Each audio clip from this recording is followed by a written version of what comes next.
Eh bien bonjour, c'est Cornova pour la chaîne vidéo Game Meeple. Donc aujourd'hui on se retrouve pour un unboxing de la boîte Zombicide Green Horde, donc qui est une boîte, là c'est le début de la réception du KS, du KS donc pour Green Horde, qui a une extension standalone de Zombicide Black Plague. Donc là, qui se retrouve avec, du coup, on se retrouve avec des orques zombies dans celle-ci. Donc là, c'est juste la boîte de base de Green Horde. Tout le contenu exclu KS et tous les add-ons que j'ai pu prendre pendant le KS de Green Horde, du coup, arriveront un petit peu plus tard. En fait, ils ont fait une vague. La production en fait de la boîte de base est arrivée avec même de l'avance en fait, ce qui fait que du coup, ils ont pris la décision de livrer en fait la boîte de base avant tout le reste. Donc voilà. C'est ce qui est pas trop mal. Donc là, du coup, on se retrouve avec un livret de règles assez épais parce que du coup, comme je disais, c'est une boîte qui se joue aussi en standalone. Donc du coup, on a l'intégralité des règles et tout ça. Donc là, hop, on est avec tout le contenu de la boîte. Donc les 6 personnages, les plaques, les dés, toutes les cartes. Donc les figurines de zombies orques qu'on a de présent ici. La grosse figurine du trébuchet. Voilà. Et du coup, bon, alors en gros, c'est du Zombicide Black Plague, mais avec quelques petites subtilités en plus. Donc là, ça résume le fonctionnement du jeu. On va voir les lignes de vue, les choses comme ça, les déplacements. Donc le fonctionnement des cartes. Tout un tas de choses comme ça. Le bruit, le fonctionnement des cartes, le positionnement, les slots d'armes. Voilà. Alors là, du coup, par exemple, je vais m'arrêter sur celle-ci. C'est du coup le fonctionnement des zombies orques. Il y a que quelques petites subtilités supplémentaires par rapport aux zombies originaux. Par exemple, si je prends, là, est-ce que j'ai une vision un peu plus au hasard, peut-être au dos de la carte. Voilà, je vais voir ça. En gros, les walkers, Fati, en fait, le nombre d'actions qu'ont ces différents types de zombies, même en version orc, quand ils ont le même nombre d'actions, ça ne change pas. Pour les détruire, faut toujours leur mettre, pour les walkers 1 dégât, pour les Fati 2, pour les abominations 3. C'est toujours la même chose. La seule, et 1 pour les runners. La particularité, c'est qu'en fait, eux, ils infligent par contre plus de dommages que les zombies originaux qu'on avait dans les autres opus en fait. Parce que forcément, comme c'est des zombies orques, et qu'un orc c'est quand même plus costaud qu'un être humain, du coup, ces zombies-là, ne serait-ce que rien que les walkers, en fait, quand ils vous attaquent, ils vous font 2 points de dégâts en fait. Et pour les fatigues et les abominations, on se retrouve avec 3 points. Donc en fait, ils tapent quand même beaucoup plus dur.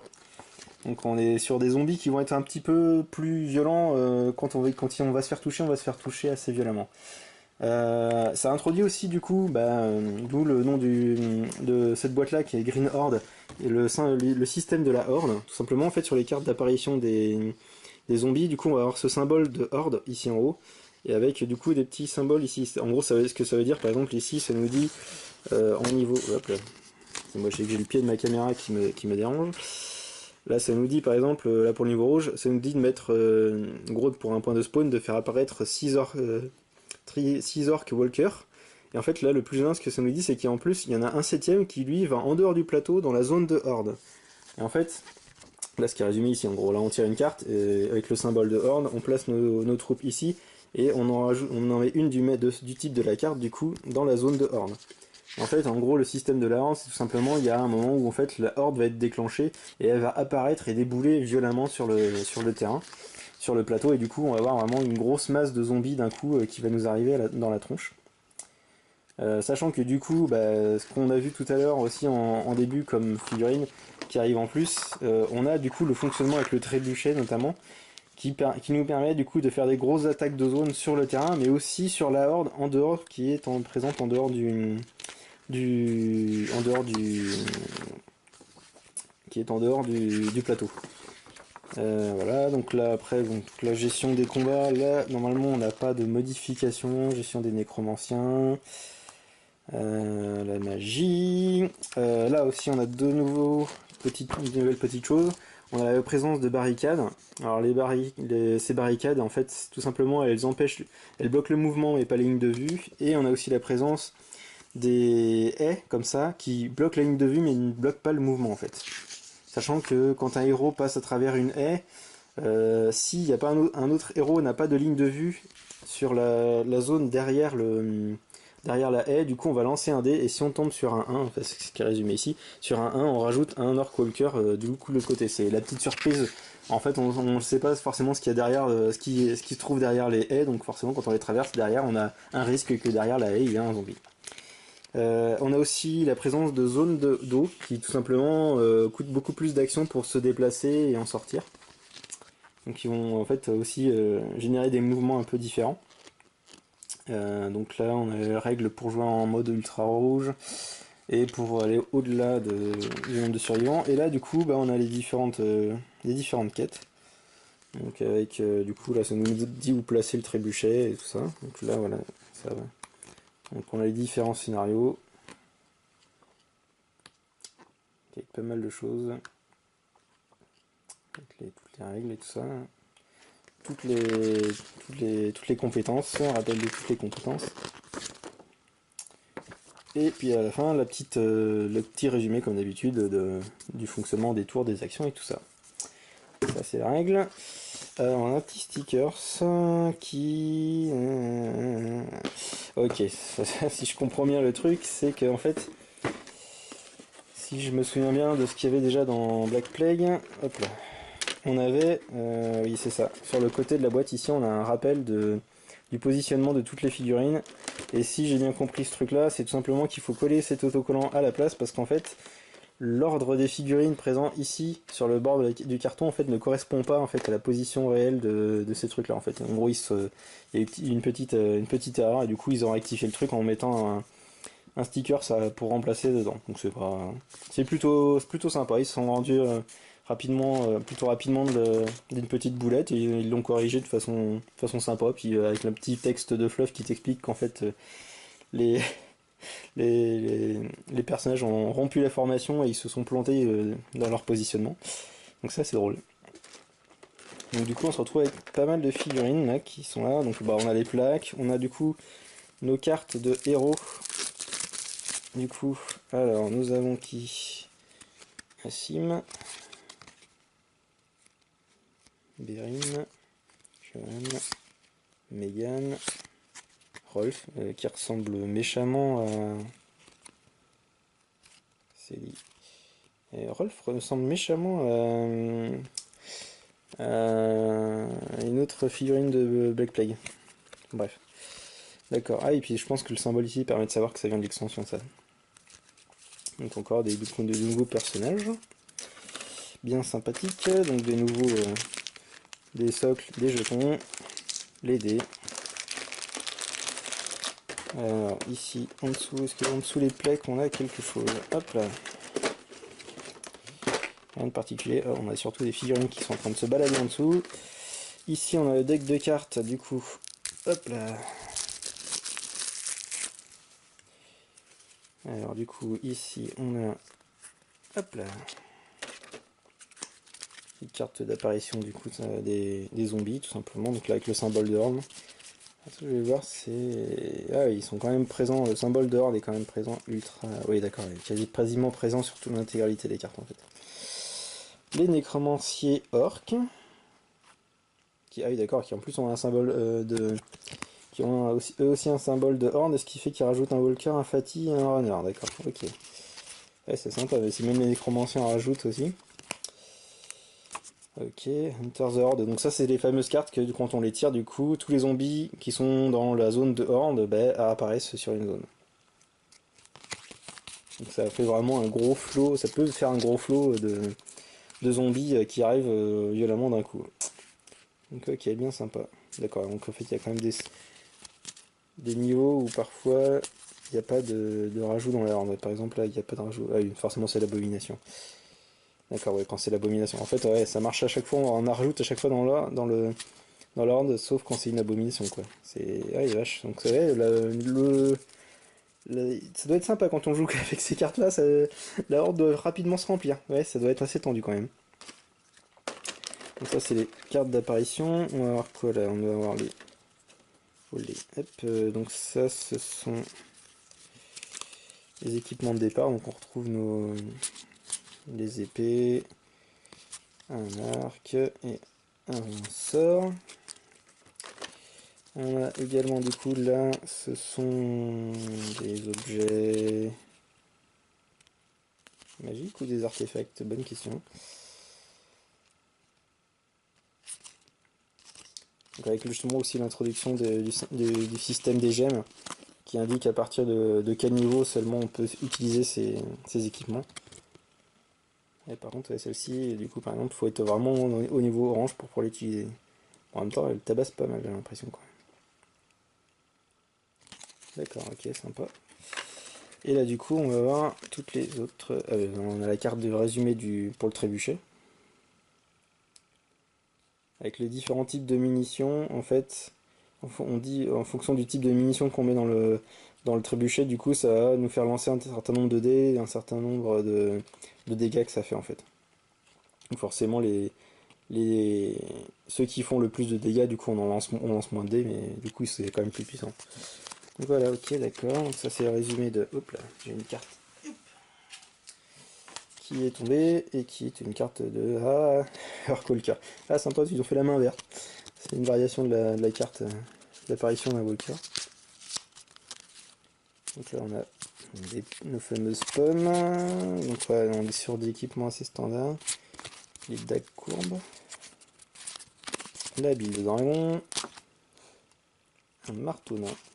C'est sympa celui-là. Quelques trucs bien sympatoches. Bouclier. L'arrière de plate. Là, les carreaux. La salaison. Des boucliers, des seuils, enchantement, les torches et de l'eau. Ok, donc ouais, le contenu des cartes est assez similaire à ce qu'on pouvait retrouver dans les précédents. Alors du coup, ouais, juste pour le délire, je vais commencer par celle-ci. La carte de la... Est-ce que... Ouais, je vais pas tenter le diable. J'ai l'impression qu'on peut la faire bouger. Ouais, bien sympa le trébuchet là. Ah, par contre c'est un peu particulier ce qui s'arbique, mais... Donc là on a notre fameux trébuchet là. Sympatoche. Ça prend bien de la place hein, sur une dalle, là, ça doit être assez mouse. C'est bien, ça donne un peu de... pas mal de côté 3D Alors du coup, on va regarder les héros. Bon là on est encore sur des figurines cool mini, donc c'est quand même des... bien détaillés, bien sympatoches. Travail sur la cape, elle est vraiment sympa. Les dagues et tout. On va chercher le nain. Qui hurle. Vache, sa hache est vraiment sympa. Hache et le marteau. Bien sympa. Une espèce de barbare.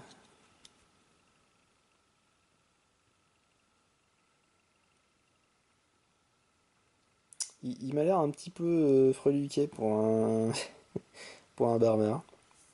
C'est peut-être pas exactement un barbare, parce qu'il me paraît pas très baraque pour un barbare. Hop. Ouh, sympa le sceptre.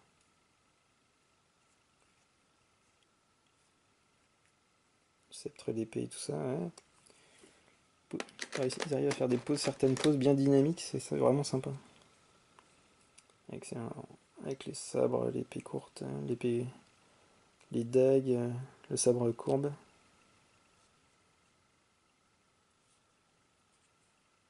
Ouais, il a une bonne tête celui-là. On a notre elfe. Avec une espèce de coquerie. Hein.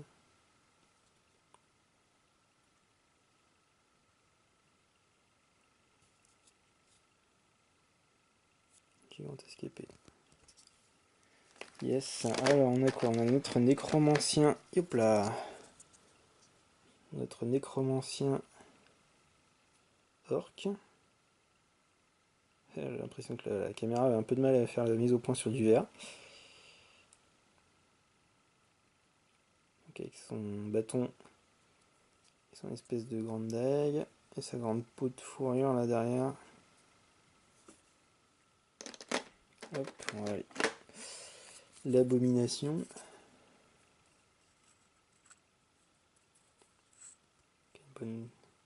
Des mains gigantesques comme d'habitude.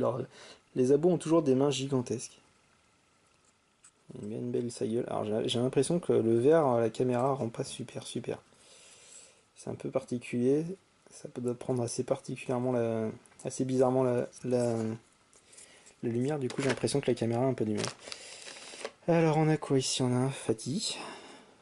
Un Fati orc.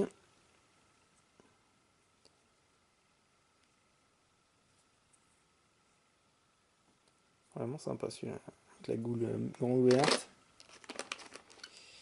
Alors tout ça, ça doit être des walkers en toute logique. Hein.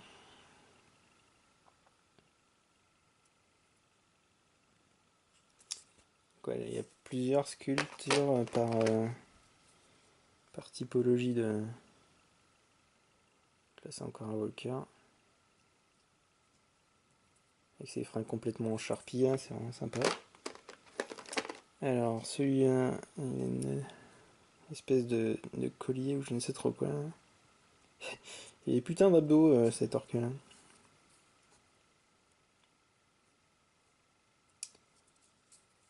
Ok. Alors on a celui-là. Alors c'est moitié des gobelins ceux-là donc. Je sais pas. Est-ce que du coup c'est censé être les runners, les espèces de gobelins là. S'ils ont pas une pose trop, je suis en train de courir donc je ne sais pas. Faudrait que je vérifie. Faudrait que je regarde. C'est bien, ça change aussi de voir un peu d'autres types de créatures là. Les orques, je trouve que c'est un ajout plutôt sympa parce que du coup ça change un peu ce qu'on voyait. Ah, excellent, une grosse cicatrice, un gros morceau de peau qui manque.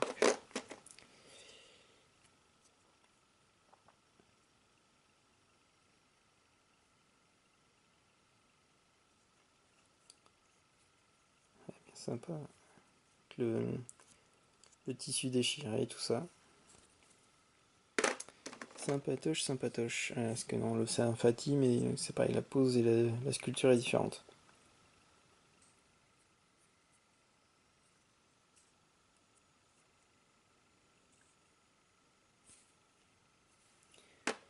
Yes, bah du coup on a vu tout cet étage là. Hop. Hop. Je le pose à côté. Alors du coup, qu'est-ce qu'on a en dessous? C'est tout simplement... Ouais, c'est en gros toutes les figurines qu'on a pu voir au-dessus, qui sont du coup répliquées plusieurs fois. Donc j'ai effectivement l'impression que les gobelins sont en fait les runners, les équivalents des runners, côté orc en fait. Je pense que ça doit être ça. J'ai juste regardé rapidement au niveau de la règle, parce que j'ai vu qu'ils avaient mis des silhouettes. Alors remarque, aussi au début, du coup, ouais c'est ça. Les runners orcs, tout simplement, ce sont ceux qui ont les petits qui ont une tête un peu de gobelin en fait. Donc c'est bien ça. Donc c'est ça, on a 5 sculptures différentes pour les walkers, 2 pour les runners, 2 pour les Fati. Donc c'est ça, c'est bien des runners Donc là bah du coup on a encore toute une autre trame. Donc là avec toujours du coup le rappel comme ils avaient fait pour Black Plague, le rappel de comment ranger si vous sortez tout le matériel du thermo, ça vous rappelle comment le ranger. Et du coup bah là on a le côté du thermo pour la partie du dessus, mais là du coup effectivement bah, c'est le fameux endroit où il faut coller l'autocollant pour rectifier la petite erreur de rangement, enfin la petite erreur d'impression qu'il y a eu. Donc c'est plutôt sympa, je vais mettre ça dedans. Hop là, et du coup en dessous on va voir les dalles, voir à quoi ça ressemble. Du coup les terrains qui sont liés à cette extension, vu qu'on a du coup les nouveaux... Ah oui alors c'est ce que j'ai vu aussi tout à l'heure. Ils ont mis une espèce de calage en plastique à l'intérieur pour tout caler. C'est marrant. Alors du coup je sais pas si ça a une réelle utilité après pour ranger le jeu. Il y a même un coin ici en plastique. Ici ça s'enlève. Ok, et du coup là on a toutes nos dalles. Yeah. Et voilà, tac. Alors, regardez les dalles rapidement. Donc là, on a un moulin. Donc, avec toute cette zone-là qui est de l'eau. Et ici, on a du coup nos fameux buissons. Et on a quand même de l'intérieur ici. Ah, c'est toujours bien sympa avec des espèces de grandes zones un peu sculptées et tout ça. De l'extérieur avec les haies. Ok, des ruelles. Toujours de l'extérieur avec un petit bâtiment. Des ruelles. Donc là, du coup, on a des ruelles aussi avec de l'eau à l'intérieur. Avec des... C'est marrant, là, du coup, des peintures sur les sols. Donc là, on a encore des haies avec des grandes espèces de dolmens sur les angles. C'est sympa. Je regarde s'il y a des petits détails, choses comme ça. Encore une zone de rue, là, du coup, avec une espèce de salle au trésor, là, avec plein de pièces. De souvenirs, il y a aussi d'autres types de trucs. Donc là, avec un petit endroit au milieu, là. Zone avec des escaliers. Zone de rue, tout ça encore. Les haies, donc là, on a une grande zone avec plein de haies. Là, on a une zone avec plein de piliers écrasés, effondrés. Hop là. Le petit KGB qui est un peu pris dans les toiles d'araignée. Hop là, de ce côté-là, ok, avec un puits. À l'intérieur d'une maison avec un tapis. En extérieur avec un champ de citrouille, on dirait, moi, à moitié. Là, ah, mais forcément, un petit pentacle. Hein. Ok. Un champ de choux. Ok, et puis l'espèce de grange avec les chariots. Encore une zone avec de la flotte. Et là, on a les jetons. Donc du coup, on a les jetons, bah du coup, des jetons de points de spawn avec de l'autre côté des points de spawn qui sont liés aux nécromanciens. On a du coup, d'accord, donc c'est des trucs double face tout simplement, ça c'est les jetons, d'un côté c'est la haie, d'un côté, de l'autre côté ça fait une barricade. Donc les jetons de bruit, jetons un tas de jetons, bon les jetons de Bill du Dragon là bien sûr, les jetons de porte, les jetons d'objectif, donc ça c'est des trucs assez classiques qu'on connaît. Et là on a un peu la même chose du coup avec la zone de sortie, Bill du Dragon, spawn, porte. Ok, là-dessus rien de bien neuf là-dessus. Ok, bah voilà, c'est... Donc du coup, je sais pas trop quand est prévu la livraison du reste du KS. Je pense que ça va arriver en ce début, première moitié d'année, je sais plus exactement quand est-ce que à l'origine c'était prévu. Donc bah, de toute façon, dès que je reçois ça, comme d'habitude, je vous fais ma petite vidéo d'unboxing pour vous montrer le contenu. Donc voilà, donc c'était la présentation de cette boîte donc là, de Zombicide Green Horde. Donc là, bah, le contenu est complètement en anglais, hein, ce que j'ai pas précisé, mais le contenu est intégralement en anglais. Du fait qu'on est sur du contenu sur une version KS. Sachant que bah, de toute façon, cette boîte-là, comme toutes les autres, sortira en français assez rapidement, en toute logique. Hein. Donc voilà. Donc c'était une petite présentation de ce zombicide Green Horde. Donc bah, d'ici la prochaine fois, je vous dis à très bientôt et jouez bien. Salut!